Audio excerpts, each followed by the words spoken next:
Bon, salut les jeunes. Bon, alors là, petit coup de colère quand même. Ça y est, on m'a accusé de complotiste. Bon, ça aura pas duré longtemps. Ils sont affreux, barges et méchants. Ce sont des obsédés du complot. Bienvenue au royaume des conspirationnistes.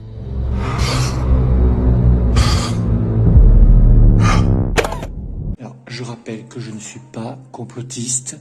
J'explique. C'est pas pareil. Et puis, c'est pas ma faute si l'autre là-haut, Manu, là, il fait n'importe quoi avec ses petits copains. J'y suis pour rien, moi. Ils n'ont pas besoin de comploter, hein. De toute façon, ils ont le pouvoir. Alors, au vu et au su de tout le monde. C'est vraiment, chez eux, c'est la kermesse toutes les semaines, quoi. Hein? Macron, la ronde des millions, quoi. Ouais. On pourrait dire ça comme ça, hein? Bon, blague à part. Je suis pas un complotiste, j'explique. Et d'ailleurs, c'est quoi la définition de complotiste? Alors? Bon, alors, pour tous les ignorants et les allergiques du dictionnaire, le complotiste, c'est une personne complotiste et donc un partisan d'une ou plusieurs théories du complot. Généralement, le complotiste interprète certains signes, ça veut dire que là, il y en a des signes, comme faisant partie d'une conspiration menée par des individus dangereux. Avec ça, avoir les signes, avec un manuel, c'est pas triste. Hein. Ah, ils sont pas cachés. Bon, alors tout ça, bon, c'est bien, c'est vrai que ça pourrait être interprété de manière différente. Alors maintenant, complot. Qu'est-ce que c'est que le complot? Projet secret élaboré par plusieurs personnes contre une autre personne ou une institution. Bon, projet secret. Secret. Je vois pas ce qu'il y a de secret dans les manigances de nos dirigeants, hein, et de nos oligarques. Hein. De toute façon, je vous les ai montrés, vous les avez, comme j'ai dit, au su et à vue de tout le monde. Vous les avez dans tous les médias. Donc le complotisme, va falloir chercher, quoi. C'est pas comme les Illuminati. Hein. Allez, comment reconnaître un discours complotiste? J'ai découvert un truc. Tu savais que les traînées blanches qu'on voit dans le ciel, ce sont des produits chimiques qu'on nous envoie? En plus, si tu regardes bien, les traits sont droits, donc ça prouve que la Terre est plate. Je pense vraiment qu'on nous manipule. On n'est jamais allé sur la Lune non plus. Et le réchauffement climatique, n'en parlons même pas. Et toi, tu réagirais comment face à quelqu'un comme ça? Pour savoir si moi je fais du complotisme. Alors déjà, une obsession pour ceux qui tirent les ficelles. En fait, le complotiste est obsédé par ceux qui tirent les ficelles.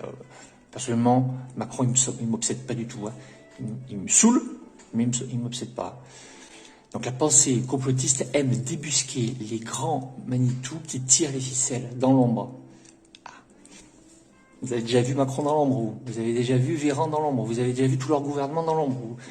Même Bernard Arnault et Xavier Niel, qui pourraient être à la limite dans l'ombre, vous les avez à la tribune de tous les médias, quoi. Donc, ces productions désignent donc des responsables, les préférences des ennemis politiques et leur prêtent un agenda caché. Agenda caché. C'est une blague? Agenda caché. Alors, regardez l'agenda de Macron, vous allez voir.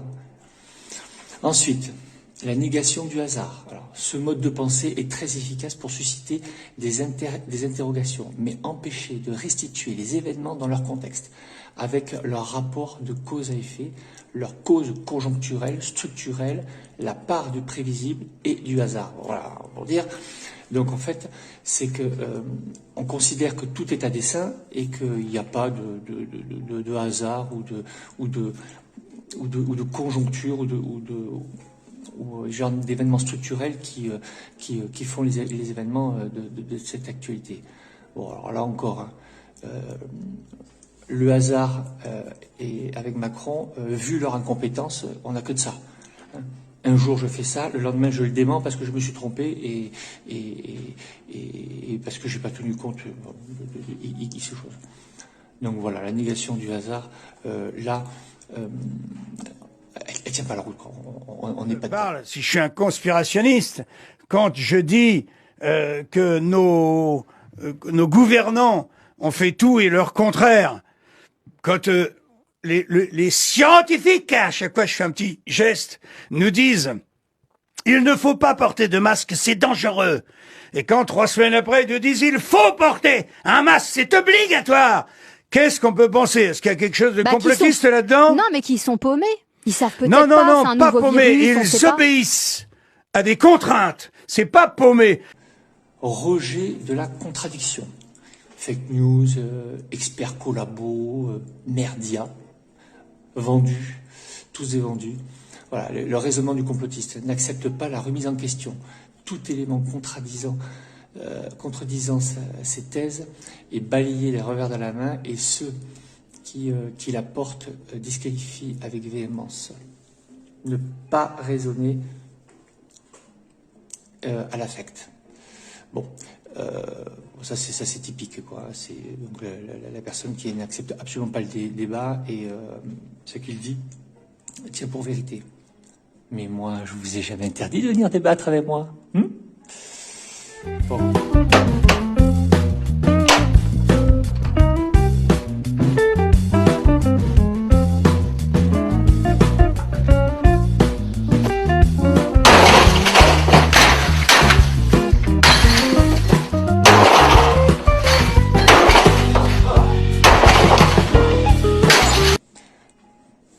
Alors, ensuite, vous avez les problèmes documentaires. Vous pouvez avoir des documentaires qui semblent très professionnels, peut-être trompeurs. Il convient de ne pas se laisser emprisonner par l'effet aussi d'accumulation de ce que fait la propagande, que fait le gouvernement, hein, toujours dans le même sens, dans tous les médias. Donc moi, je voudrais quand même savoir si la bonne vieille France que nous avons connue, la France de la démocratie, la France de la pluralité d'idées, existe encore, ou si c'est uniquement la France de la finance universelle. Merci, monsieur. Si vous allez chercher les sources, c'est multicanal. C'est pas toujours par le même canal, pas par le canal du complotiste que vous êtes en train de regarder. Sinon, forcément, vous n'en sortirez jamais, quoi. Traquer les études scientifiques peu sérieuses. Alors ça, c'est pas moi qui le dis, c'est la science, selon une étude très sérieuse menée par 3000 personnes, blablabla. Bon, le recours à des publications académiques est un ressort classique de la rhétorique complotiste. Les mérites des experts cités peuvent être tout à fait réels, mais tronqués ou biaisés. Et ils arrangent vraiment leurs statistiques ou leurs conclusions d'une manière ou d'une autre. Quand vous avez une pensée qui fait 5 minutes et que vous là-dedans, les spécialistes, ce sont les journalistes, hein, là-dedans vous en tirez une ou deux phrases, forcément sorties de son contexte, ça veut dire souvent de fois beaucoup d'autres choses que la réalité. Alors on m'a dit oui, mais t'es complotiste. Ah ouais? Et en quoi?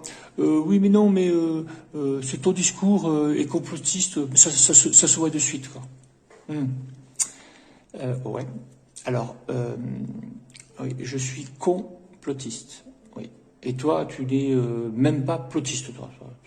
On voit ce qui reste. Vous savez quelle différence il y a entre un con et un voleur? Non. Un voleur, de temps en temps, ça se repose.